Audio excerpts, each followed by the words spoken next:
It's hard to believe, but it's already been a year since the horrific arson attack on Kyoto Animation that claimed the lives of 36 employees and injured over 30 others, becoming one of the worst mass killings in Japan's history.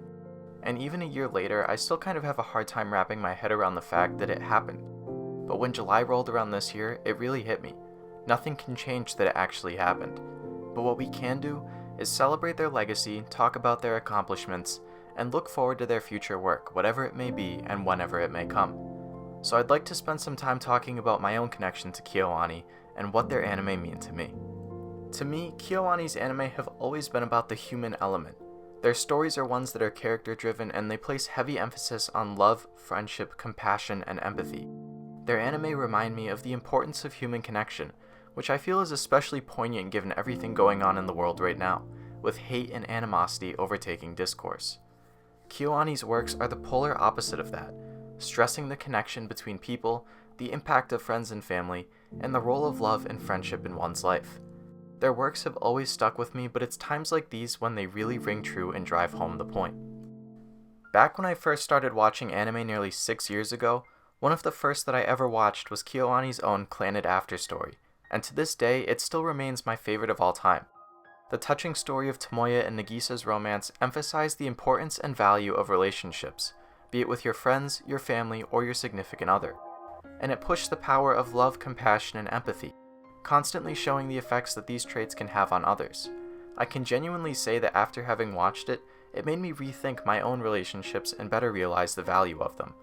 It was a coming-of-age story that I watched during a period of my life in which I too was growing up, having nearly finished high school and recently begun the process of applying for college.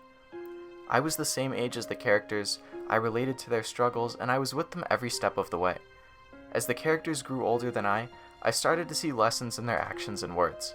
I admired the way Tomoya sought to repair his relationship with his family. I was touched by the way their entire friend group was always there for each other no matter what happened.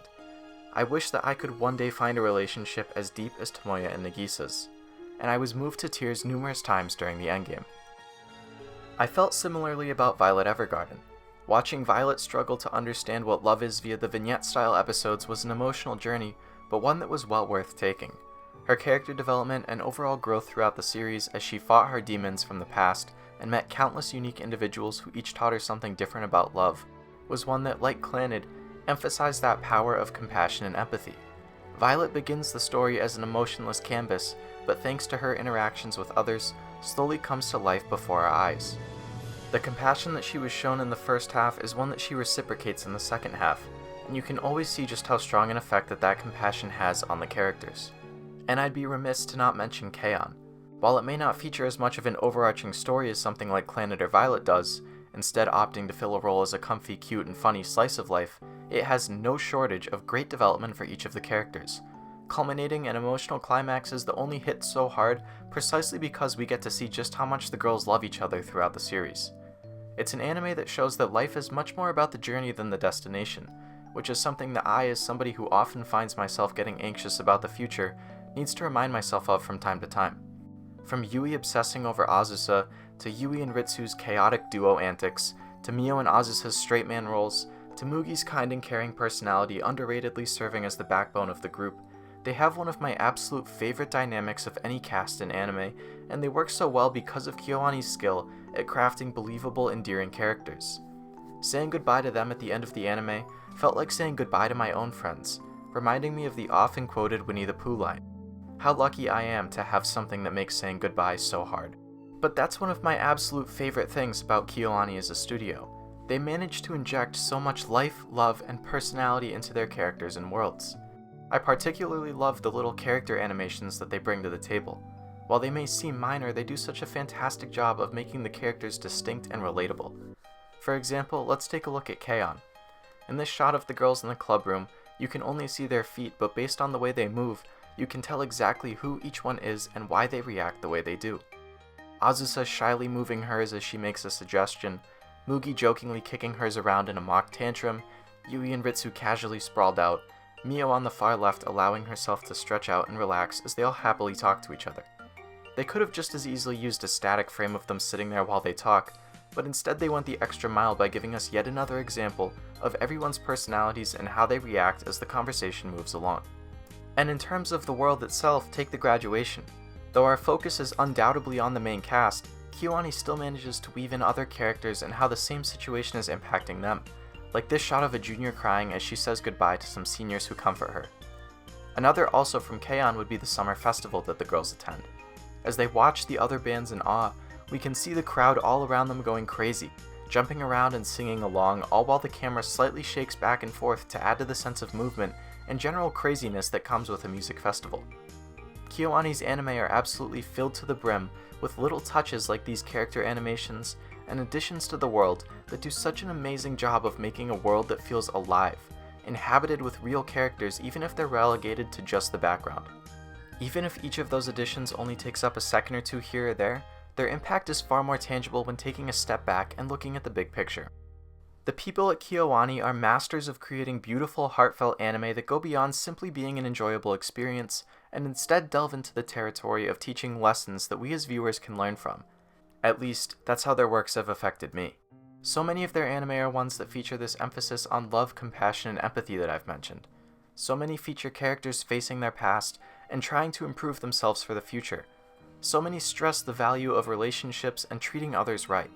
From Tomoya and Violet learning to practice empathy, to the Light Music Club's lifelong, unforgettable friendship, to Rika and Yuta learning to accept themselves, to Toru and her unconditional love for Kobayashi, their works all feature genuine emotion, care, and love. And this is reflected in KyoAni itself. They're one of the few studios in the animation industry, one that's known for exploiting its workers, that treat their employees well, paying them a good wage and fostering a good environment to work in. They care about their employees, and in turn their employees care for their anime. They put out powerful shows with strong messages, and we as a community love them for it. And that's what makes this situation so tragic. The fact that this would happen to anyone at all is awful, don't get me wrong, but when you consider that it happened to KyoAni, a studio who prides themselves on treating their employees right and creating works that stress love and compassion, it becomes especially heartbreaking. As someone who's been moved by their shows numerous times, it hit me hard a year ago, and it still hits me hard today. Before this happened, I never really understood why some people would get upset when celebrities they like died. But after the KyoAni incident, I understood how they felt and that I had been tone deaf. You don't need to know the person who died to have them make an impact on you. You just have to have made an emotional connection to them or their work, and there is no doubt that that happened with KyoAni and myself. Shortly after hearing the news of the fire, I bought a couple of Violet Evergarden art books as a way to try and support the studio. When I received the package and opened it up, I found the books wrapped up like a homemade bento, and a note thanking me for being a fan and supporting them. Sometimes I think back to that package and I just tear up, because I just can't help but feel like we lost something truly special. People who loved what they worked on, and whose love shone through in that work and affected me while watching it. It reminds me of some lyrics to a song I like, called Young Blood by Wage War. Sometimes we're left to uncover the wreckage at the mercy of another's decision. I hope you know that you're missed, and even though your shell is gone, in our hearts you still exist. I just wish you knew how much you meant, to everyone around you, to those you never met. I always saw a light in you and a smile on your face, full of passion, full of purpose, ready to take your place. I guess we'll never understand why you chose to say goodbye, but when a future is as bright as yours, we're left to wonder why. The lyrics are actually about somebody that the band knew taking their own life, but whenever I hear it, the first thing I think of is always KyoAni. Their anime are something I hold very dear to me, and that I'll support whenever I can. I can see that some of the people involved with Clannad and KyoAni, among many others, were among those who passed. I just wish that I could have said thank you to them for creating anime that means so much to me. I can't claim to know every person who died or suffered. I can't claim to be the most knowledgeable about KyoAni's anime, especially from a production perspective. But what I can say, with 100% confidence, is that I can connect to KyoAni's works like no others. I've been able to relate to their stories and characters, their themes and messages on a deeply personal level. I can see myself in the characters, feel myself go on their journey and grow with them, and walk away feeling like I've changed too, even if just a little. KyoAni's anime are filled with compassion and love, and I will always love them for that.